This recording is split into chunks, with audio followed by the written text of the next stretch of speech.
இப்போது நம்ம வந்து ஒரு லீஃப் டிசைன் எப்படி போகிறதுன்னு பார்க்க போகிறோம். இப்போ நம்ம இதெல்லாம் வந்து ஓரளவுக்கு நம்மளே போட்டு ப்ராக்டிஸ் பண்ணோன்னா நல்லா வரும். இப்போ நான் போட்டதுனால எனக்கு ப்ராக்டிஸ் ஆகுது. நீங்கள் வரையும் போது ஒரு லைன் மாதிரி போட்டுட்டு நீங்கள் போட்டிங்கன்னா நல்லா வரும். இப்போ நான் லீஃப்காக என்ன பண்ணுறேன்னா ஒரு லீஃப் மாதிரி ஒரு டிசைன் அவுட்லைன் போட்டுட்டு வரைகிறேன். எப்போவுமே நம்ம அவுட்லைன் போட்டுட்டு வரைஞ்சுன்றப்போ நம்மளுக்கு டிசைன் வந்து ரொம்ப பர்ஃபெக்டாக வரும். அதுக்காக நீங்கள் அப்படியே செஞ்சு ப்ராக்டிஸ் பண்ணுங்கள். இப்போ நான் லீஃப் வந்து ஒரு அவுட்லைன் போட்டிருக்கேன். இப்போ எப்படி போடுறேன்றதை பாருங்கள். அதாவது லோடிங் ஸ்டிச்சை யூஸ் பண்ணி ஒரு லீஃப் டிசைன் நான் போட போகிறேன். இப்போது இங்கே ஆரம்பிக்கிறேன். ஆரம்பித்து இங்கே ஒரு லாக் பண்ணுறேன். மேலே போகிறேன். மேலே ஒரு லாக். இது வரேன். ஒரே சைடாக போடுறேன். நான் ரெண்டு சைட் போடலை.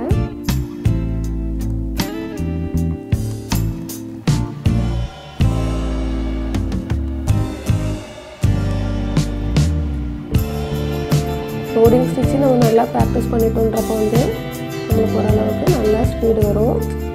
சம்டைம்ஸ் இதில் நீங்கள் ப்ராக்டிஸ் பண்ணுற வரைக்கும் என்ன ஆகுனா ஒரே இடத்துல அதாவது மேலேயும் அதாவது மேலே கொஞ்சம் கொஞ்சமாக இறங்குவோம், கீழே அதே மாதிரி கீழே இறங்கிட்டே வருவோம்.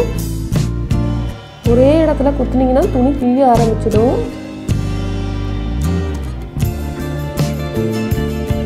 இந்த அட்வான்ஸ் ஸ்டிச் போடும்போது நம்மளுக்கு துணி வந்து நல்லா டைட்டாக இருக்கணும்.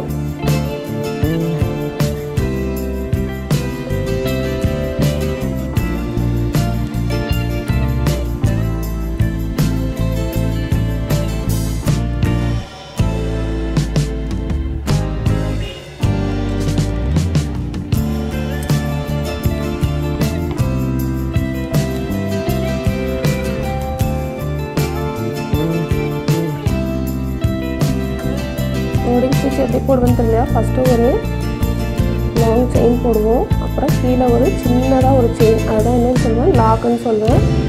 லாக் பண்ணிவிட்டு அதுக்கப்புறம் திருப்பியும் அதுக்கு ரிவர்ஸாகவே நம்ம ஒரு செயின் போடுவோம்.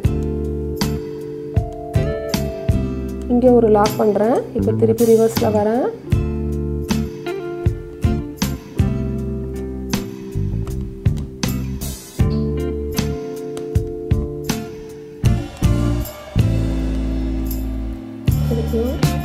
மேலே போகிறேன். அங்கே ஒரு செயின், சின்னதாக ஒரு செயின், அதாவது லாக் பண்ணுறேன். திருப்பி கீழே வரேன்.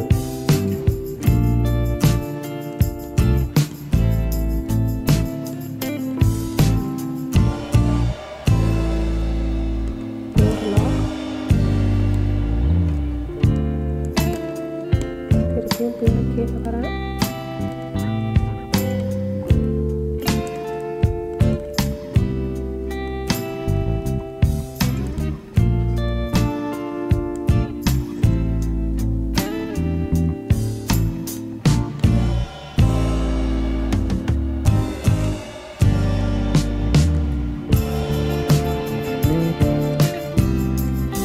கீழே வரைக்கும் வந்தாச்சு. இந்த இடம் நம்மளுக்கு காலியாக இருக்குது இல்லையா? அப்போ என்ன ஆகுனா அதில் அந்த இடத்துல நம்ம ஃபில் பண்ணணும். கீழே போகக்கூடாது. கொஞ்சம் கொஞ்சமாக இந்த இடத்துலேருந்து மேலே ஏற்றி இங்கே போடணும்.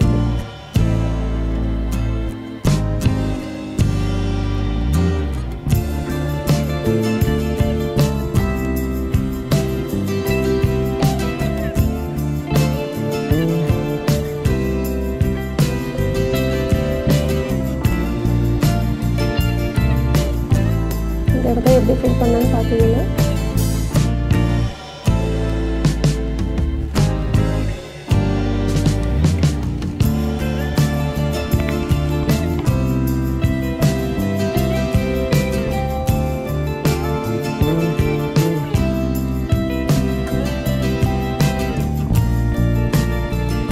இந்த இடத்துல ஒரு லாக் போட்டுட்டான்.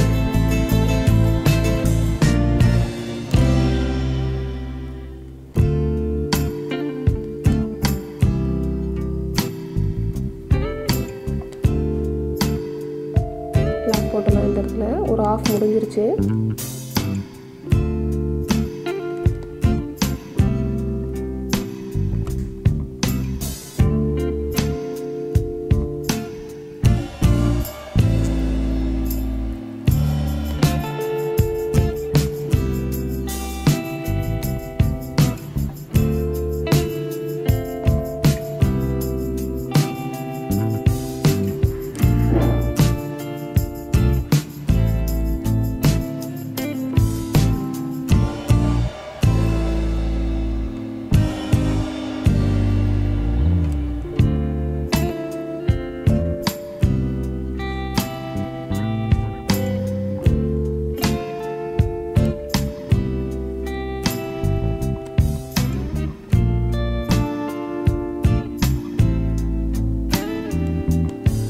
போட்டேன்.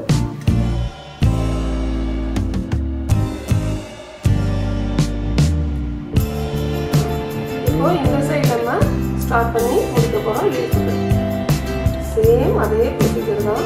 இந்த பக்கம் கீழே இறக்குவோம், அந்த பக்கம் இந்த கொஞ்சமாக கீழே இறங்கிட்டு வருவோம்.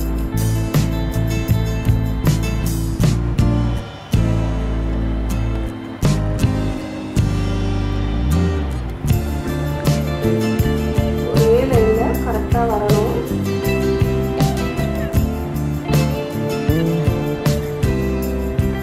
இதை வந்து நம்ம 6 த்ரெட்லையும் போடலாம்.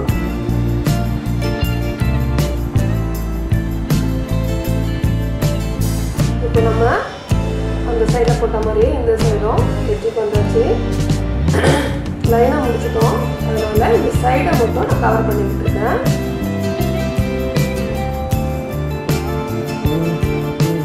இதெல்லாம் வந்து அட்வான்ஸ் ஸ்டிச்சஸ். இனி எப்பவுமே நல்லா சூப்பராக இருக்கக்கூடாது, லூஸாக இருக்கக்கூடாது, டைட்டாக இருக்கணும் நல்லா. அப்போ தான் நம்மளுக்கு ப்ளவுஸ் போட்டுட்டு பிரித்தோம் அப்படின்ற பட்சத்தில் வந்து நம்மளுக்கு சுருக்கம் இல்லாமல் நல்லா ஈவனாக அழகாக கிடைக்கணும். இப்போ ப்ளவுஸை முடிச்சாச்சு. நம்ம இப்போ நான் லாக் போட போகிறேன். போட்டுட்டு நான் என்ன பண்ண போகிறேன்னா சுற்றி ஒரு செயின் ஸ்டிச்சை அப்படியே அதை சுற்றி கொண்டு வரேன் நான். இப்போ இந்த சைடு நம்ம கம்ப்ளீட் பண்ணியாச்சு. ஆரம்பிக்கும் போது பார்த்தோம்.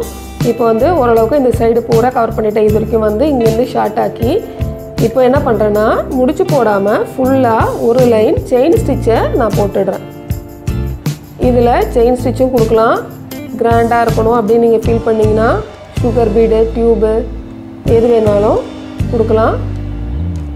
இது நான் இப்போ கோல்டன் கலரில் கொடுத்துருக்கிறதே கூட நீங்கள் சில்க் த்ரெட்டில் கொடுக்கலாம். க்ரீன் கலரில் கொடுத்தா இது ஒரு லீஃப் டிசைன் மாதிரி உங்களுக்கு வந்துடும் அழகாக.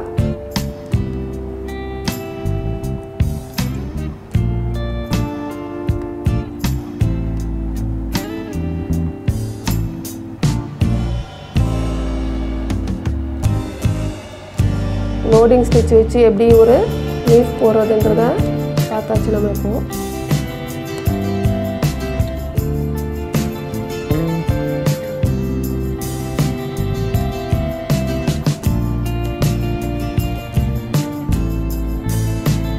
இப்போ நாட் போடுறேன் நான்.